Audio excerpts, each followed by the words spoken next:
So we are obviously going through very, very difficult economic times right now.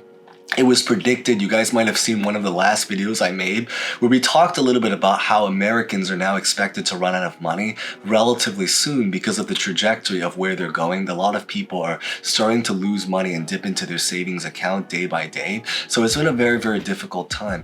But in today's video, as an extension of that, what I really want to talk about, dedicated to anyone that might be struggling financially, which is really, really sad, but it is the reality of what's happening right now, about why it's actually more expensive a lot of times to be poor.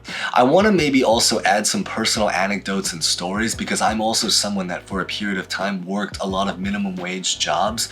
There was this video that I made talking about why I left a corporate job in order to work minimum wage. So I will admit sometimes it was semi by choice, but there was a lot of other situations that kind of factor into it.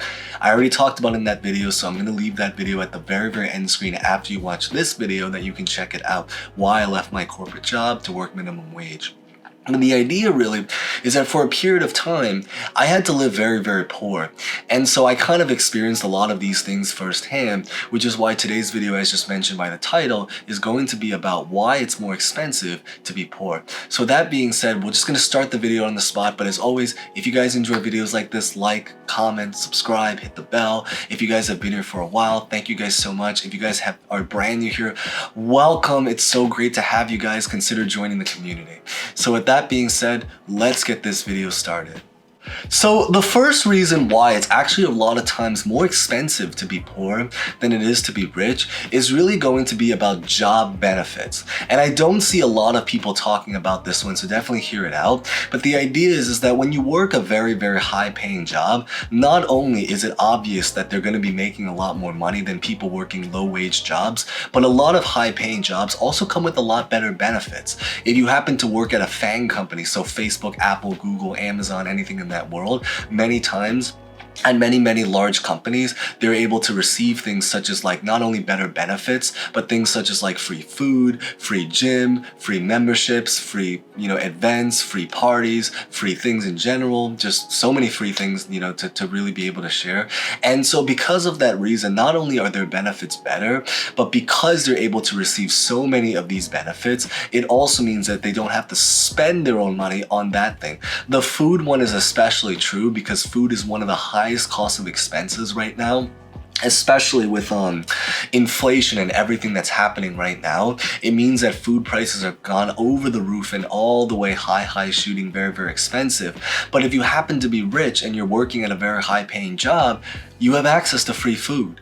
So because of that reason, that's one of the biggest things. Whereas the rest of the people that are working more minimum wage, low paying jobs, what sucks even greater about it is that a lot of them don't get these benefits. So as a result, because they don't happen to get access to these benefits, not only are they making less money, but they're also spending more money.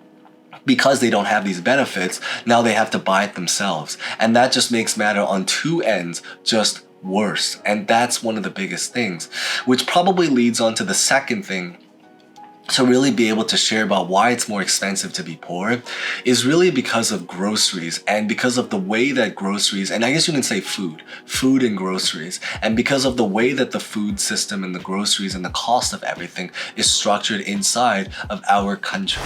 The big idea really is that because rich people tend to have access to cars, so they can shop at a lot of larger wholesale places like Costco, Walmart, Target, where they can buy goods in much larger bulks. Thus, long term, they are actually paying a cheaper price per unit.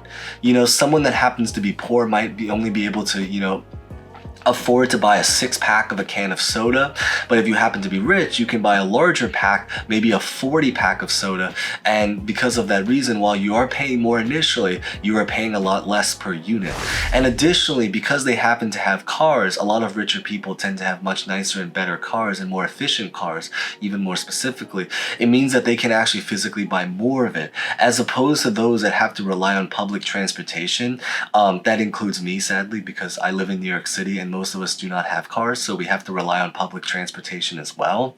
We have to actually worry about lunging all of that stuff and how to physically carry all of this stuff. So because of this particular reason, it means that not only are we forced to buy or to spend more money per unit on a particular item when it comes to buying groceries, but we also cannot physically carry as many things because people that have a car can just stuff their trunk with all sorts of different groceries. But for us, we have to buy less because we have to be able to actually physically carry it onto public transportation.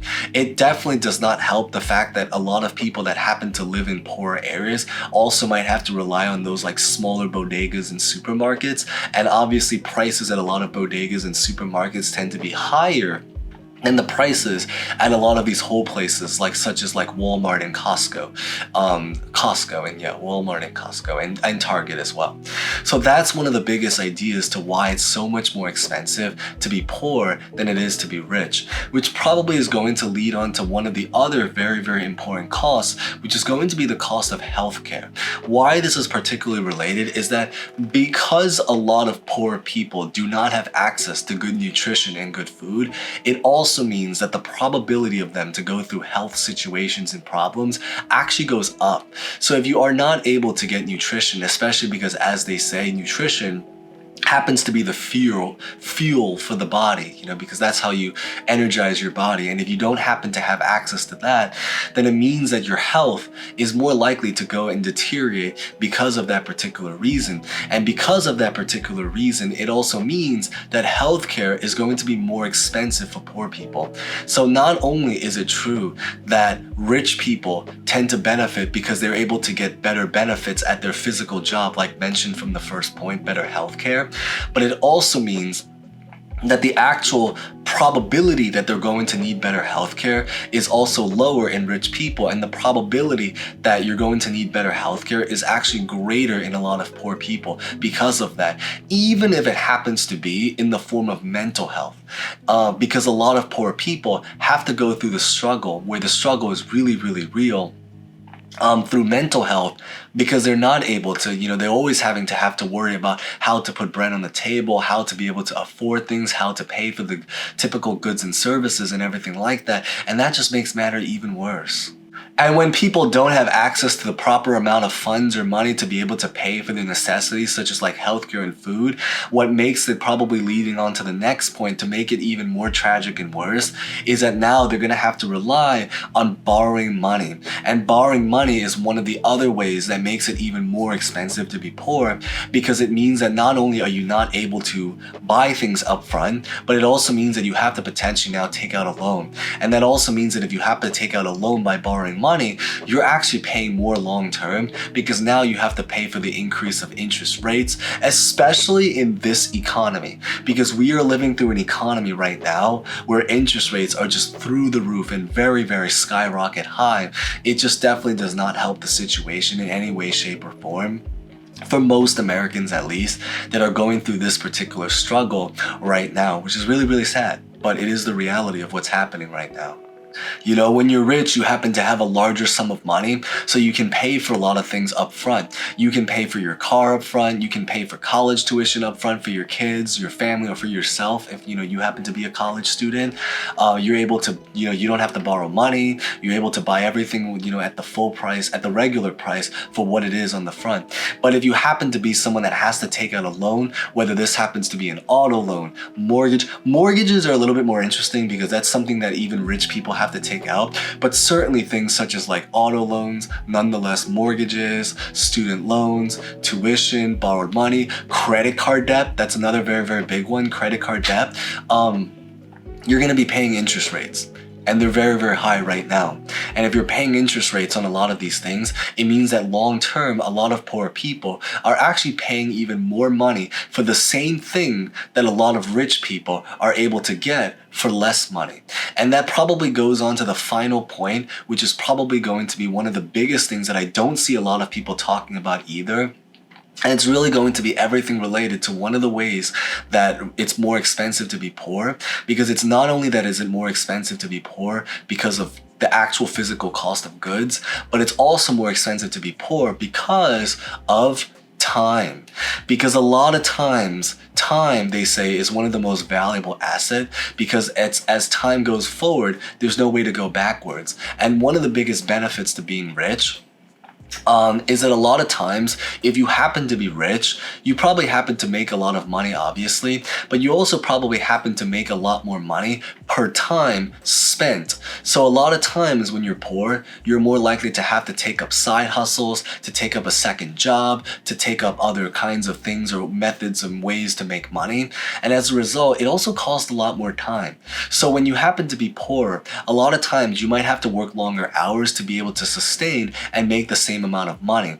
Very, very similar. Think of it this way. Like if you happen to work $15 per hour, and I can't do the math right now on the top of my head, but the idea still stands is that if you make $15 per hour, in order to make the equivalent amount of money as someone that makes $30 per hour, you're gonna have to work twice the amount of time. And so to make matters even worse, when you work twice the amount of time, it also means you're gonna have a lot less free time. Less free time means you're also gonna have a lot less time to be able to dedicate to learning and doing things such as like improving your career, financial education, learning new skills, upgrading your life, all of this stuff. So not only is it so difficult because you're not able to afford things and it's more expensive already in the actual monetary ways, but it's also more expensive because you're probably more likely to have less free time to be able to enjoy life as well. And that's one of the more biggest things to really be able to share, maybe to conclude this video. But of course, there are so many ways that we can share, but hopefully this highlights some of them. So if you guys enjoyed videos like this, or if you guys enjoyed this particular video, thank you guys so much for watching to the end. Consider smashing the like button, subscribe, hit the bell. I'm going to leave some videos at the very end that you can watch next, such as about how to save money, how our economy is doing, and why Americans are running out of money. You can watch one or the other, or either, whichever is of interest. With that being said, thank you guys so much for watching. Stay safe, stay well, stay employed. Try to stay saving money, even though I know it's difficult right now. And hope to see you guys next time. Thank you guys so much again.